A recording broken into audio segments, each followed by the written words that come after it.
Shri Srinivasa Kalyanam Purattasi Special English Discourse Shri Alamil Mangataya Sameta Sri Srinivasa Parabrahmane Namaha. The word Kalyanam denotes that which confers auspiciousness or goodness. We have heard of several Kalyanams: Sita Kalyanam, Rukmini Kalyanam, Radha Kalyanam, and Andal Kalyanam. So, what's unique about Srinivasa Kalyanam? In all the aforesaid Kalyanams, it is prefixed by Purattasi's sacred names Sita, Rukmini, Radha, and Andal. But in Srinivasa Kalyanam, it is prefixed as Srinivasa, who gets the privilege of marrying Padmavati Thayar.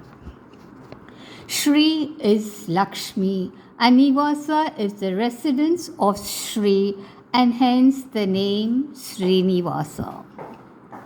It is only in Srinivasa Avataram we see the combination of Vibhava and Archa Avataram. The purpose of Srini Avataram is obviously to uplift the multitudes of human beings who throng to have a glimpse of his Divya Mangala Tirmeni and his abundant grace available to one and all, irrespective of race, gender, etc. Bhagat Ramanuja has clearly stated at the outset of Sri Bhashyam, the Supreme Being Srinivasa is the cause of creation, sustenance, and dissolution of the universe, which is mere sport for him, and who has taken a vow of uplifting and developing all those who approach him with humility. To that Supreme Being may my intellect be suffused with devotion. Being the greatest well-wisher of all mankind, we see the Divya Dampati enacting a divine drama for the welfare of the entire humanity. How best to do that? Then enact Srinivasa Kalyanam so that the devout can relate to him when it is in human terms of marriage. In Sri Vaishnava Sampradayam, marriage is sacred. That has to withstand the test of time in terms of loyalty, faithfulness, commitments, etc. And primarily for preserving and transmitting the legacy of Sampradayam to one's offspring.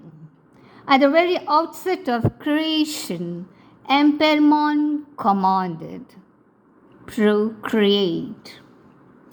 One of Sri Krishna's query to Kuchela was, are you married for religious purposes?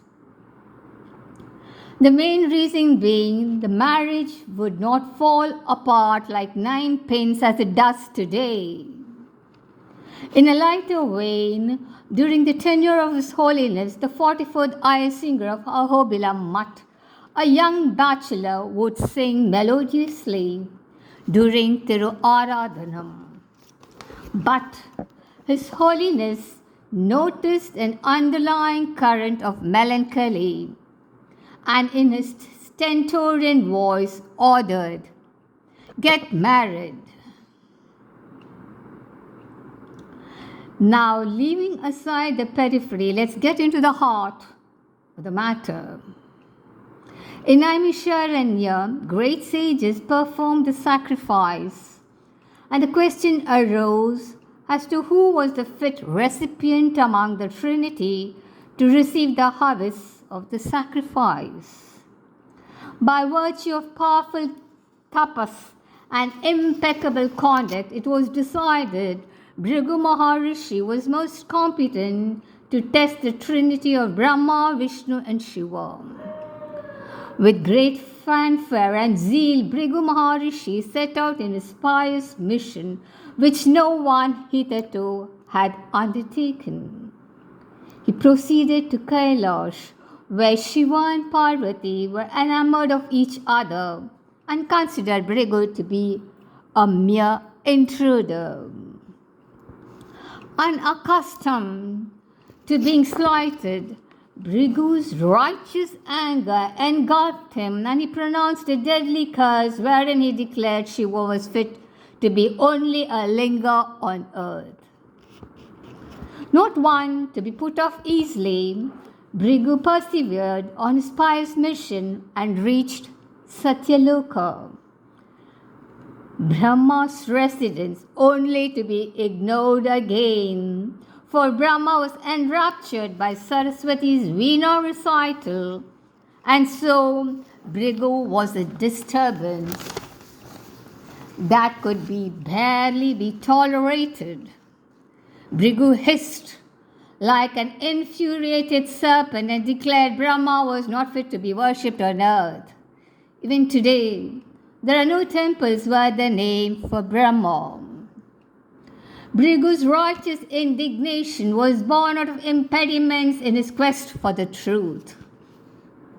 Undeterred by setbacks, Brigu was even more determined to succeed in his mission. Sri Vaikuntham beckoned him. There the Supreme Being, Srimanarayana, was engrossed in Yoga Nidra with Lakshmi, and hence was oblivious of the presence of the great sage. Not to be outwitted, Brigu's fury knew no bounds. Not willing to swallow consistent insults, Brigu's rishi's leg flew onto the chest of Mahavishnu. Rudely awakened from his yoga nidra, Mahavishnu was nevertheless unruffled and was only too eager to pacify ruffled feathers. So we see, instead of taking offense, Mahavishnu pacified Brigu Maharishi by apologizing profusely for the inadvertent offense of not pampering the Atiti, the unexpected visitor who arrived unannounced. Mahavishnu massaged the feet of Brigu in order to relieve him of the pain he may have experienced by kicking Mahavishnu's hard chest. That peaceful Brigu, that pacified Brigu, who was delighted at the magnanimous gesture of Mahavishnu. But an offense remains an offense. None can escape. In order to reprimand Brigu for the offense, Vishnu ensured Brigu's third eye on his feet was removed discreetly. Nevertheless, Brigu was himself besides joy at the unprecedented welcome given by Mahavishnu and declared in the assembly of rishis that only Mahavishnu was competent to receive the harvest of the yajna, and hence the Supreme Being, Parampurul.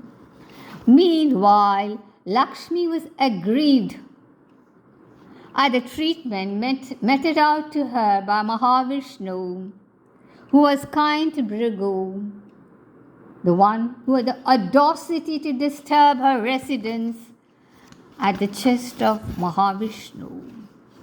In a huff, Lakshmi left Sri Vaikuntham and descended into the mortal world with a profound intention of blessing humankind.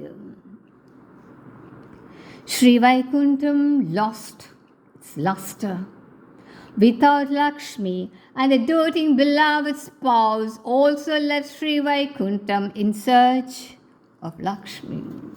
Sri Vaikuntha Viraktaya Swami Pushkarani Tate Ramaya Ramaya Manam Venkateshaya Mangalam. Lakshmi settled in Kolhapur to perform severe penance and later joined Srinivasa in his right chest. Being Srimanarayana, his separation from Lakshmi was unbearable. Nobody would approach a brahmachari Narayana. Serving the world for a suitable place, Srinivasa chose Tirumala for its flora fountain, flora and fauna, vegetation, rivers at all, and lent his divine sanctity to the place and made it a Divya Kshetram. In the meanwhile, Chola king Akasha Raja performed Putrakamishti Yagam in order to beget a child.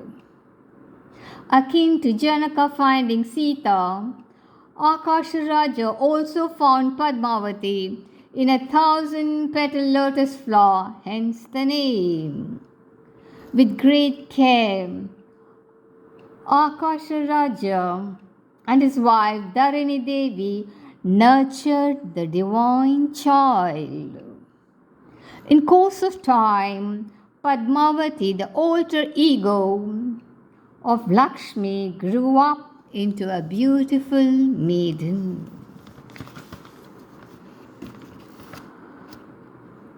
Having settled in Tirumala, Srinivasa, with the permission of his foster mother, Vakula Devi, verily, Yashoda reborn, for she was eager to witness Srinivasa Kalyanam.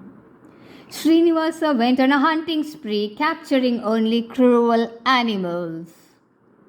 A wild elephant, chased by Srinivasa, ran amok and trespassed into the garden of Akasha Raja, where Padma Devi sported with her friends. Frightened by the unruly elephant, Srinivasa allayed their fears, and the elephant ran away after saluting Srinivasa. Padma Devi's companions remarked to Srinivasa, "On seeing you, we are free from fear." Incidentally, this is true of us also today. Seized of this golden opportunity, Srinivasa professed his eternal and undying love for Padmavati. Aghast at the proposition, Padmavati's companions were at wits' ends, for they could not fathom the great stranger's presence, which had a mesmerizing effect on them. Quick to bid adieu to the handsome stranger, Padmavati's friends were relentless in their audacity to drive out this unknown person, unknown in other aspects also, whom none can know whatsoever. Padma Devi's thoughts fluttered between her own preference for the stranger with impeccable manners and refinements, and his enigmatic remark, "I have no relatives." This rattled in Padmavati's mind. Could Devi herself be the chosen one? She wondered. Srinivasa retreated to Tirumala hills, where Vakula Devi was relieved about Srinivasa's safety in the forest of Tirumala, which was then inhabitable. There was a mellowed-looking Srinivasa, in contrast to the vibrant Srinivasa who went hunting with gusto, without reservations. And mincing words, Srinivasa told the truth about his meeting with Padmavati. Can there be a marriage between unequals? I am a brahmachari with no wealth worth the name. Imagine seeing that when Tirumala is the richest temple in the world. Anyway, It was in sharp contrast to Padmavati's abundant wealth and relatives. Nevertheless, Vakula Devi immediately set out for Akasha Raja's palace with a proposal for Srinivasa's marriage with Padmavati. Not one to be discouraged, Srinivasa had his own plans for the sake of bhaktas. Despite his Aishwaryam supremacy, Srinivasa donned the attire of a humble soothsayer, not considering it to be infra-dig. None of us would even think of descending to a lower level. Srinivasa set out to meet Padmavati, who had become lovesick with its consequences and with no remedy in sight. King Akasha's Raja and Dharani Devi were only too eager to find a solution to this predicament. Out of the blue entered the divine soothsayer. With Brahma as a child, Prakriti with its three gunas as a basket and Rudra as a cane, proclaiming in a commanding voice, "My predictions have never been false in the past, present, and future." Naturally, since Srinivasa is the personification of truth, Satya, undeterred by royal protocol, the divine soothsayer was ushered into royal presence. The divine aura of the soothsayer could not be challenged when he demanded that a child be fed first before his valuable predictions. Padmavati Devi was ushered into the presence of the divine soothsayer, who with a twinkle in his eye announced that the one who rules the three worlds would be her future husband. That was enough to set Padmavati's heart ablaze with happiness. So now we see Satyam and Anandam got entwined. In the meantime, Vakula Devi made her way to Akasha Raja's palace and expressed Srinivasa's willingness to marry Padmavati, since he was possessed of many divine, auspicious qualities and is identical with the princess in all aspects. According to Dharma Shastras, marriage should take place between equals. This is affirmed by Bhagavad Ramanuja at the very outset of Sharanagati Gadhyam. Bhagavan Narayana Bhimatanurupa Swarupa Rupa Guna Vibhava Aishwarya Shiladi Anavadikadishaya Sankeya Kalyana Gunaganam Padmavanalaya Bhagavati Shriyam Devi Nityanapayini Niravadyam Deva Deva Divyamahishim Akila Jaganmataram Asman Mataram Asharanya Sharanya Ananya Sharanah Sharanamaham Prabhadhye. Impressed by the credentials of Srinivasa, King Akasha Raja sent message through Sukha Maharishi of Bhagavatam fame